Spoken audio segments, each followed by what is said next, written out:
And I have an idea that I want to share with you. This idea could revolutionize transit. I need to make it your idea in the next 7 minutes because as a polite consultant, I'm not allowed to tell transit that they need anything. So you didn't hear this from me, okay? Can I get a verbal yes on that? Thank you. Okay, so let's get started. So here's how transit agencies do major projects today. They write an RFP, they compete it, and they award a contract. Now I'm gonna ask for a show of hands. Who out there thinks that this process maximizes human creative potential? Raise your hand if you think it maximizes human creative potential. Yeah, not so much. So let's talk about a couple reasons why it doesn't. One reason is that all of the important decisions happen with a few people sitting together in a room. This is how the RFP gets written, this is how the proposals get written, this is how the winning proposal gets selected. All of the wisdom that exists outside of that room is not incorporated. There's another problem, and it is the winner-take-all problem. So one contractor gets the project.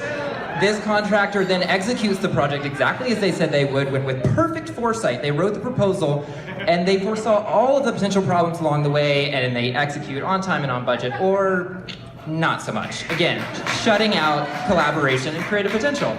This is what I want to offer you instead, the design thinking process. This is a process not about making things pretty, but about using empathy to gather creative input from all kinds of people that are touched by a project, and by ideating, prototyping, and testing rapidly and over again until you get to the best solution. And this is what we need to be doing more of. I'm going to tell you a story about a team of design thinkers that I had the privilege to lead last fall in a grant competition to improve transit in San Francisco. We were trying to do that in a way that would improve transit for everyone, make it faster, cheaper, and more environmentally friendly. We used the design thinking process to do that.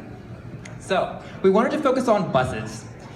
We started by empathizing. We went out and we rode buses. We talked to bus riders. We talked to bus drivers. We talked to people who work behind the scenes in planning and operating the bus system. And we gathered all kinds of input to understand their pains and their joys in the Muni system. There are a lot of both. And we, from that input, defined a problem, and it's this. Delayed buses, bunch buses, overcrowded buses, angry passengers, angry at other passengers, angry at the bus drivers, bad smells. It doesn't happen to everyone every day, but when it does happen, people hate it, and they talk about it a lot. This is very much on their minds. So we wanted to do something about this. So we went into an ideation process, and we were looking for something that would help everyone that's touched by this system, so the riders, the drivers, and the system operators. And we thought about everything from finding ways for riders to show more appreciation to the drivers, improving circulation of passengers into and around Muni buses, improving the smell of Muni buses, giving passengers more information about crowded conditions. The idea that we liked best was one that would take real-time data, existing data, on the position of buses, put that in front of the drivers, and use it to help smooth out the bus bunching. There's research that shows that this idea works, so we know it can be done. We prototyped, and we came up with this idea for a screen that sits in front of the bus driver, and it gives them their relative position to the bus in front of them and the bus behind them, and it makes it sort of like a game, and it adds a friendly component. And with this information, bus drivers can actually, they have the power to smooth out the bus bunching and make bus service more reliable and run faster. So we took this to the transit union and showed it to them, and they liked some parts of it and not others. They liked the idea that the bus drivers are going to get the power to regulate the flow of buses along with the natural flow of traffic and not have to deal with these unrealistic minute-by-minute schedules that they have. They didn't like the idea of another screen. They've already got a lot of things to look at in the bus, and there's another screen coming. So we went back, and we iterated, and we prototyped again, and we came up with a slimmer idea, a more subtle idea that would sit on the steering wheel, and it would give simple visual cues or maybe auditory cues to suggest to the bus driver the optimal hold time or the optimal travel speed in order to smooth out the flow of buses and reduce bus bunching and gapping. And then we took it to Muni leadership to test it.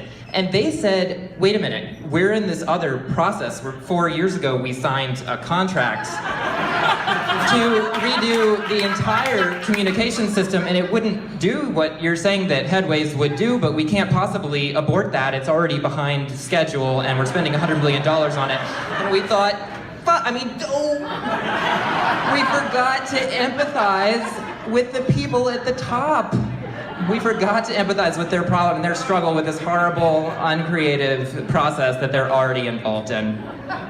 But we also thought something else. We thought, look at what we've accomplished. In 8 weeks, this team of 5 people went from the question of how can we make buses in San Francisco better for everyone to a full concept, a second iteration visual design that would have measurable results to improve the quality of life for bus passengers, drivers, and system operators. And this is the kind of thinking that we need to get inside of transit agencies. You can't have this coming from the outside, folks. You need to get it inside. I saw a Google billboard the other day that said, all of us are smarter than one of us. And that is what design thinking is about. It's about using the wisdom of multiple groups of people to be creative, to do that quickly, to get to the best solution.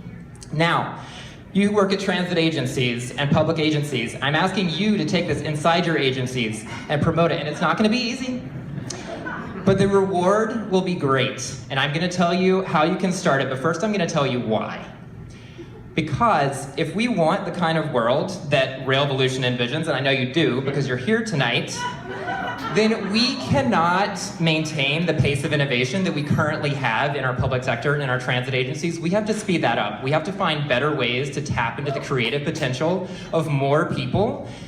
And it's gonna help with motivation, and it's gonna help with overall output, and we need to start this now. And so I'm asking you not to hire a consultant. I say that as a consultant, so you know I'm serious about it. Learn about design thinking. It's easy to get started. Watch a video online. Check out what my fellow DMBA students at the California College of the Arts are doing. Read anything by IDEO or the Stanford D School. Learn it, live it, love it.